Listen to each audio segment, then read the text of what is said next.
some of the things that I like about Marco Rubio is that he tells it like it is. He brings the truth and common sense to the table, okay? These activist hosts can't stand him either, all right? And, he's really he's an excellent negotiator, a great communicator, and, another right man for the job. So shout out to Trump as well.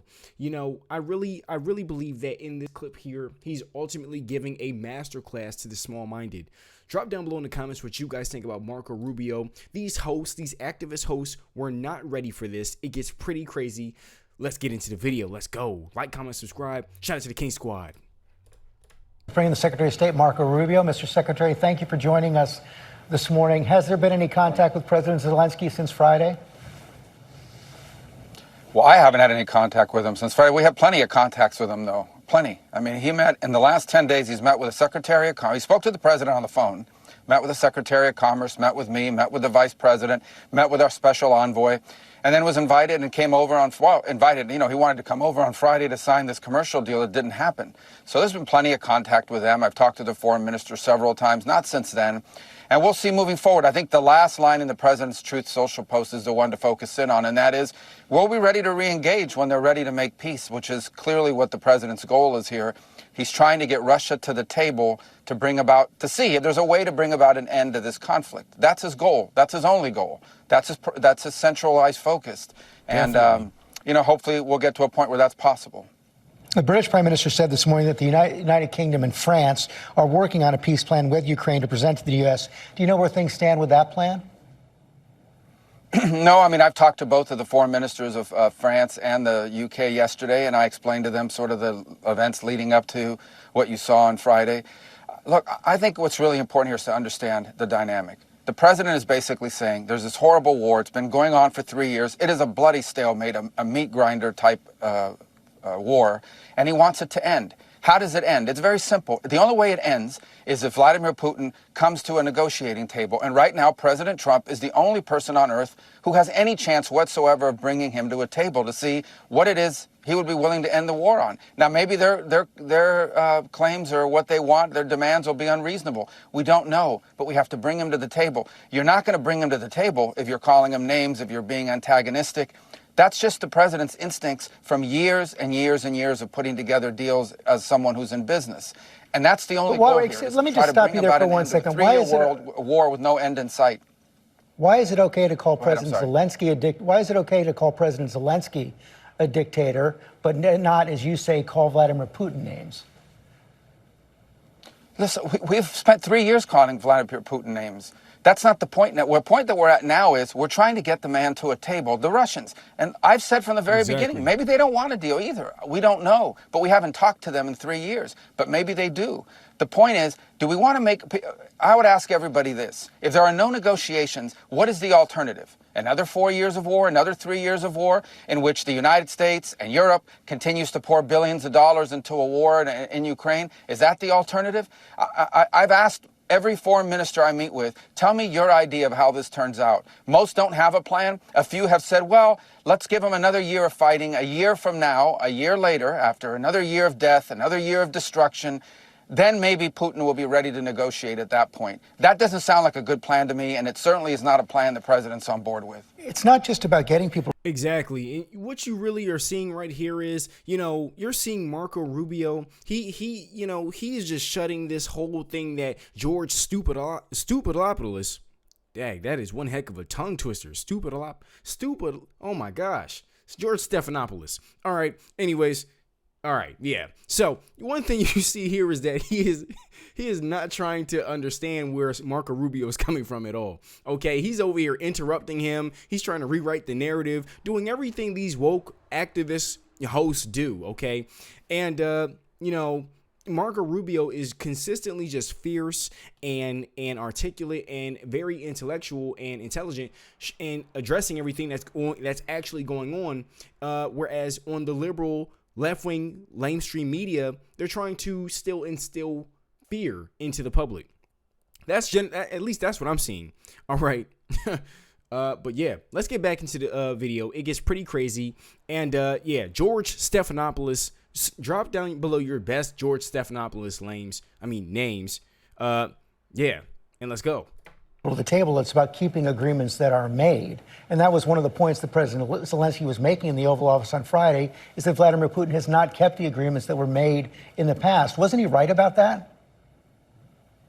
But what is moving forward is the question, not the past. No one here is claiming Vladimir Putin is going to get the Nobel Peace Prize this year, or that he should be the Man of the Year of the Humanitarian Association. What we're arguing here is he has a very large country. They're in full war footing. They're cranking out weapons now at a war footing pace. And we need to figure out, is there a way to get them to stop the war? And the only way you're going to do that is to get Russians engaged in negotiations, something the Europeans haven't been able to do, the Biden administration wasn't able to do or didn't even try. That's the goal here. It's that simple. Can we try to sit with them and figure out whether there's anything, what are the Russians' demands? Under what conditions would the Russians be willing to stop this war? And as I said, we don't know what those are because we haven't talked to them in 3 years. That's the singular goal here, is to try to bring about an end to this conflict, and it begins by getting them to the table. Ultimately, like any truce, like any peace agreement anywhere in the world, those things will have to be enforced, they'll have to be enduring, there'll have to be safeguards put in place. Everybody understands that. But it begins with the first step, and that is engaging them to see if it's even possible. Because if it's not possible, then what we're looking at is a protracted stalemate with thousands of people dying, billions of dollars pouring in, and more death and destruction. And that's not something the president wants to be a part of. He's made it very clear. Aren't those talks feasible only if the United States is willing to also provide security guarantees to Ukraine? That was the point that President Zelensky was also making. I mean, dag, how many times does Marco Rubio have to repeat himself? Okay, we're working on it. They want things to just, the Democrats, they want things to just happen overnight. And then, you know, when things don't happen overnight, they just want to attack Trump and say, see, he's a liar. He's a dictator, fascist liar, orange man bad. And he's not who he claims to be. And, you know, meanwhile, they're still actively trying to sabotage the country and revive the corpse of Biden Palpatine's agenda. All right. It is absolutely wild. Okay. You know, it's just wild. But anyways, let's get back into the video. Let's go. Making in the Oval Office. Well, the security guarantees, which I actually like to call deterrence of is all contingent upon there being a peace. Everybody's saying security guarantees to secure the peace. You first have to have a peace. We don't even know if the peace is possible. And this was understood by the Ukrainians. It was explained to them repeatedly. And that is, here's our strategy. We're trying to get Putin to a negotiating table. Let's not rehash. Everyone knows the history here, the back and forth. We understand that. We all understand that. But the question now is, can we get them to a table to negotiate? That's our goal. Don't do anything to disrupt that. And that's what Zelensky did, unfortunately, is he found every opportunity to try to Ukraine-splain on every issue. Then he confronts the vice president. When the vice president says the goal here is diplomacy, he immediately jumps in and challenges the vice president. Well, what kind of diplomacy? So we all understand, okay, that Putin is not going to be an easy negotiator in this regard. We all get that. But we have to start the process to see if something is even possible. And I honestly am puzzled. I just don't understand. The Biden administration berated Benjamin Netanyahu and the Israelis, put all kinds of conditions and pressure on them to try to get a ceasefire. In this particular case, we've been nice by comparison. And all we're trying to do here is figure out whether a peace is possible. All these other things that people keep bringing up, that'll have to be a part of a negotiation. Right now, there is no negotiation. Shouldn't we at least try to see if there is a way to end this war in a way that's acceptable to both sides and is enduring and sustainable? Exactly. How is that a bad thing? I really am puzzled why anyone thinks that trying to be a peacemaker is a bad thing. It's only a bad thing when it's Donald Trump trying to do it. When it's President Trump, exactly. It's absurd to me. Wow, shout out to Marco Rubio. He is a total bulldog in this entire interview, okay? And George Snuffleupagus is out here, you know, still actively trying to sink the interview, okay? Actively trying to get the gotcha questions on Marco Rubio, but he's not falling for it. Well, even some of your Republican allies are puzzled by the steps that President Trump has taken to placate Vladimir Putin. I want to bring up a post that Lisa Murkowski. Well, which ones? What steps has the president taken to placate? Let me show you. Let me show you what. Are we arming the Russians? Are we providing economic assistance to the Russians? Have we given the Russians $180 billion? Please let me ask you the question. This is Lisa Murkowski, and here's what she says. This week started with administration officials refusing to acknowledge that Russia started the war in Ukraine. It ends with a tense and shocking conversation in the Oval Office and whispers from the White House that they may try to end all U.S. support for Ukraine.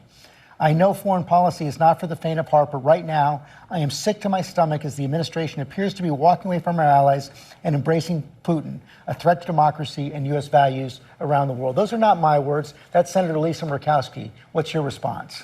Well, yeah, we're a free country. People have a right to these opinions. I would just say to you, what have we done to placate the Russians? The only thing we've done is say, are you guys willing to talk about peace?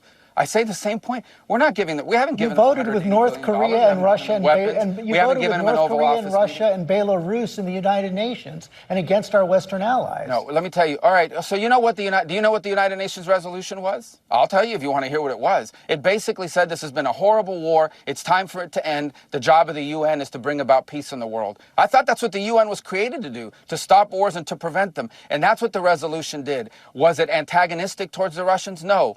Back to the point. But it also didn't praise the Russians. All it said is, this is a bad war. It needs to end. And by the way, at the Security Council, which has not been widely reported, the first resolution on Ukraine that has passed the Security Council in 3 years, passed this week because of the leadership of President Trump. And it's a resolution that says, bad war needs to end. Let's bring the two sides together. That's what the resolution is. Again, what is the United Nations for? Isn't it not a forum to promote peace in the world? And shouldn't our president, shouldn't we all be happy that we have a president who's trying to stop wars and prevent them instead of start them? And I just don't get it. I really don't, other than the fact that it's Donald J. Trump. If this was a Democrat that was doing this, everyone would be saying, well, he's on his way to the Nobel Peace Prize. This is absurd. We are trying to end a war. You cannot end a war unless both sides come to the table, starting with the Russians. And that is the point the president has made. And we have to do whatever we can to try to bring them to the table to see if it's even possible. I'm not promising you it's possible. I'm not telling you it's 90% likely. I'm saying it's 0% likely if we don't get them to a negotiating table. And the sooner everyone grows up around here and figures out that this is a bad war that's heading in a bad direction with death and destruction and all kinds of dangers surrounding it that could spiral into a broader conflict, the sooner people grow up and realize that, I think the more progress we're going to be able to make. But the president's crystal clear. He campaigned on it, and he's going to govern on it. And that is, he is going to be a president that tries to achieve peace, and he has been very clear this is a war that would have never happened had Donald Trump been in the White House, and it needs to end, and we're going to do everything we can to end it in an enduring and sustainable and fair way. You said in your confirmation hearings that Russia will have to make concessions to get a peace deal. What concessions do you expect them to make? Well, why would I say that on a news broadcast? That's what negotiations are about. That's the problem here. Again, this is not a messaging exercise, okay? This is, can they get to a table? And then there's hard work to be done. You're absolutely right. I'm not telling you this is an easy peace deal. The Russians will give you a 30-minute lecture on the history of Ukraine and this, that, and the other. The Ukrainians have their own point of view. There's no doubt about it. But what peace deal in the history of the world has ever been easy? That's the hard work of diplomacy. That's exactly what the vice president was alluding to. That's what peace deals involve. You've covered this. You've been around for a long time. These conflicts are not easy to solve. But you can't solve them at all if you don't even have a process to try to solve it, if you don't have the parties at the table. And right now, that's been our goal. It's been explained crystal clear to the Ukrainians and the Europeans and everyone else who wants to know for weeks now. And the only thing they were told is, do not do things to derail it. And sadly, President Zelensky, couldn't contain himself in that regard. I hope this could all be reset. I hope he comes to the realization that we're actually trying to help his country here before it suffers thousands of more casualties. 3 million people have already left Ukraine. Are they ever going to be able to come back? He's got Ukrainians being held prisoner, including children, on the Russian side. Why is any of this good for anybody? And the argument that we're going to just keep it going forever, that's absurd. So it's time to bring the Russians to the table, if it's even possible, and see if there's a way forward that ends this conflict and makes sure it never happens again. That's our goal. That remains our goal. That's the president's goal. Wow. Absolutely amazing from Marco Rubio. And George Stephanopoulos was not ready for that, okay? He was not ready for that at all, actually. And his trying to out-talk and overtalk Marco Rubio was not working at all. Marco Rubio absolutely came in and shut down and annihilated George Stephanopoulos when he tried to get those gotcha moments on Marco Rubio with everything regarding what Trump is doing, trying to get this peace plan established on the table. All right. It's not going to be easy. It takes time. All right. And on top of that, Trump is also, having to clean up the mess from the damage of the Biden-Harris administration. So shout out to Marco Rubio for addressing that and you know, really being an amazing MAGA patriot. And yeah.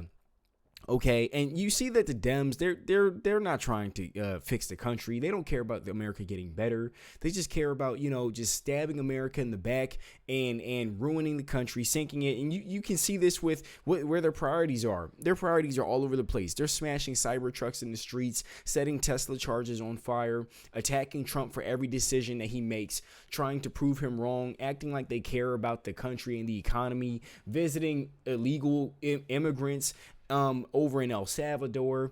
And, you know, it's just all over the place. At this point, how could you still remain a Dem after seeing the way their true colors are? That, you know, that's what comes across my mind. Let me know what you guys think down below in the comments. Shout out to the King Squad. Smash the like button, hit subscribe. I appreciate you guys. Shout out to Marco Rubio, and I'll see you guys in the next one. Peace.